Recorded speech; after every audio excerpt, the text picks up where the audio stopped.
Hey, good morning. Let's go over today's trade plan. So in the overnight session, we saw a sharp rejection at 25.04.5, resulting in a move all the way back down towards 24.95. Heading into the open, we have initial support at 93.25 to 95.25, and as long as buyers can hold ES above that area, there is still potential for a move back up towards 25.04.5 to 25.0675. But given that it's now the third time that the market is testing that area over the last few days, we are going to have to be nimble and flexible with our real-time intraday bias and see whether we're seeing excess bearishness or a lot of sustained downside momentum as the market is testing 93.25 to 95.25.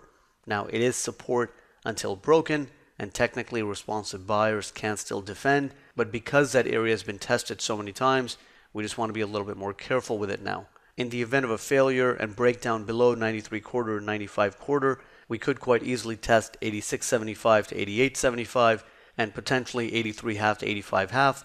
Responsive buyers can be active at those areas of support, and then below that, 78.25 to 80.25 and 74 to 76 mark a range extreme, and those are larger time frame support areas, so responsive buyers are very likely to be active in the event that the market actually gets all the way down there. On the upside, we have pre-market resistance at 24.99 to 25.01, which marks the previous close as well as Friday's RTH high.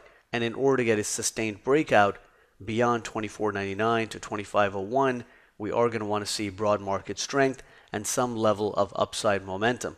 Above 25.01, we have initial resistance at 25.04.5 to 25.0675, and the all-time high at 25.07.25, and that's really the more significant area of resistance, and we will need to see broad market strength and some sustained upside momentum as well as participation from the other markets in order for the S&P to put in any kind of sustainable breakout beyond initial resistance and the all-time high.